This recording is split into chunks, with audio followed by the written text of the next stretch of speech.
सरकार कृषि क्षेत्र में निजी क्षेत्र की भागीदारी बढ़ाने पर अड़ी हुई है। पीएम मोदी ने कृषि सेक्टर में तरक्की के लिए प्राइवेट प्लेयर्स को बढ़ावा देने की बात कही है। उन्होंने भरोसा जताया कि छोटे किसानों को आर्थिक रूप से मजबूत बनाने के लिए निजी क्षेत्र का कृषि में दखल बढ़ना जरूरी है। इससे न केवल किसानों की हालत सुधरेगी बल्कि देश की अर्थव्यवस्था में बड़ा सुधार आएगा।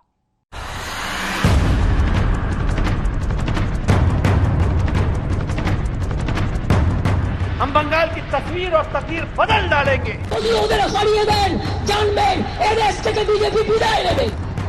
তারা কি ক্যাটমানি খান মোদি বাবু কি দিয়েছেন ডুগডুগি बंगाल समेत आने वाले कुछ महीनों में होने वाले राज्यों के चुनावों में किसानों ने बीजेपी के खिलाफ प्रचार करने का ऐलान किया है। इसके बावजूद सरकार कृषि क्षेत्र में निजी क्षेत्र की भागीदारी बढ़ाने पर अडिग है। 2 दिन पहले पीएम मोदी ने फिर साफ किया कि अब कृषि सेक्टर में प्राइवेट प्लेयर्स को बढ़ावा देने का वक्त आ गया है। फूड प्रोसेसिंग क्रांति के लिए देश के किसानों के साथ ही देश के पब्लिक प्राइवेट कोऑपरेटिव सेक्टर को भी पूरी ताकत से सही दिशा में आगे बढ़ाना होगा। साथियों, आज ये समय की मांग है कि देश के किसान की उपज को बाजार में ज्यादा से ज्यादा विकल्प मिले।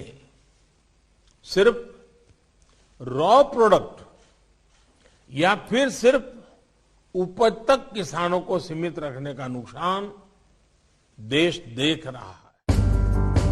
प्रधानमंत्री कृषि क्षेत्र की तरक्की के लिए निजी और सार्वजनिक क्षेत्र को मिलकर काम करने की सलाह दे रहे हैं। उनका मानना है कि कृषि को फायदा तभी मिलेगा जब छोटे किसानों का भला होगा। पीएम ने भरोसा जताया कि छोटे किसानों को ताकतवर बनाने के लिए निजी क्षेत्र का कृषि में दखल बढ़ना जरूरी है। इसके लिए पीएम ने फॉर्मूला भी सुझाया है। फूड प्रोसेसिंग से किसानों के साथ साथ प्राइवेट पब्लिक सेक्टर को बल मिलेगा। किसानों को उपज का सही दाम दिलाने के लिए उनके पास बेचे जाने के लिए कई विकल्प होने चाहिए। इसके साथ ही गांव के पास ही एग्रो इंडस्ट्री की संख्या बढ़ाकर ज्यादा से ज्यादा रोजगार मुहैया कराने होंगे। हालांकि कृषि के जानकारों का मानना है कि निजीकरण के बहाने कॉर्पोरेट सेक्टर खेती पर हावी हो जाएगा और किसानों को उपज का सही दाम दिलाने की मंशा अधूरी रह सकती है। प्रधानमंत्री जी ने जो कल वेबिनार में कहा है उससे मैं पूरी तरह सहमत हूं, क्योंकि ऑर्गेनिक वेलनेस ने करीब 5 वर्ष पूर्व विलेज बावई, जो कि बुंदेलखंड के अंदर है, बहुत ही मॉडर्न प्रोसेसिंग प्लांट लगाया है। उसके तहत करीब 200 तरीके के इंटरनेशनल क्वालिटी के प्रोडक्ट्स बनाए जाते हैं और फोकस है लोकल। लोकल का मतलब सोर्सिंग भी लोकल है और उस प्लांट को चलाने वाले भी locally so called unemployed youth है। हालांकि पीएम का विजन इस सोच से एकदम अलग है। उनकी दलील है कि निजी क्षेत्र की भागीदारी बढ़ाए बगैर छोटे किसानों को समर्थ बनाना मुश्किल होगा। इसके लिए पीएम का सुझाव है कि छोटे किसानों के लिए निजी क्षेत्र की मदद से किराए पर ट्रैक्टर मुहैया कराए जाएं। मिट्टी की जांच को लेकर किसानों को जागरूक बनना चाहिए। निजी क्षेत्र केवल बीज मुहैया कराने तक सीमित न रहे, बल्कि इसका योगदान कई और क्षेत्रों में होना चाहिए। किसानों को गेहूं चावल की खेती के अलावा भी दूसरी फसलों के विकल्प मुहैया कराए जाने चाहिए। लंबे समय से चली आ रही कॉन्ट्रैक्ट फार्मिंग को अब व्यापार से आगे बढ़ाकर किसानों के फायदे के मुताबिक ढाला जाना चाहिए।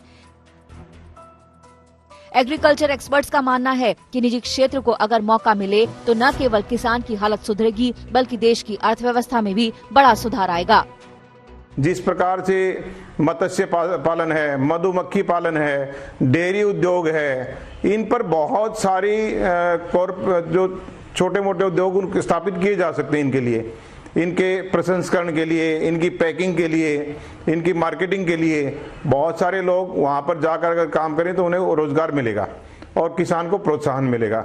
लेकिन बहुत बड़ी कंपनियां अगर इस क्षेत्र में आना चाहती हैं तो सरकार को उन्हें रेगुलेट करना चाहिए। सरकार को अपना कंट्रोल उन पर बनाकर रखना चाहिए ताकि किसान के हित का ध्यान रखा जा सके, किसान को अननेसेसरी शोषण ना हो। इसके अलावा कृषि से जुड़े दूसरे सेक्टर्स को बढ़ावा देकर किसानों की आर्थिक स्थिति सुधारने की वकालत पीएम ने की है। मछली पालन, मधुमक्खी पालन से लेकर पशुपालन तक के जरिए किसानों को आमदनी बढ़ाने पर उनका जोर है। जानकारों का ये भी दावा है कि कृषि क्षेत्र को व्यापार की तरह करने की जरूरत किसानों को भी है, जिससे उनकी आमदनी बढ़ेगी। हालांकि ये भी सच है कि नए कृषि कानूनों में कुछ खामियां हैं, जिनसे कृषि में निजी क्षेत्र के एकाधिकार की आशंका बढ़ गई है। अगर सरकार इस तरह के डर को दूर करने में कामयाब हो जाती है तो फिर वाकई देश के किसानों की आमदनी दोगुनी ही नहीं कई गुना बढ़ सकती है।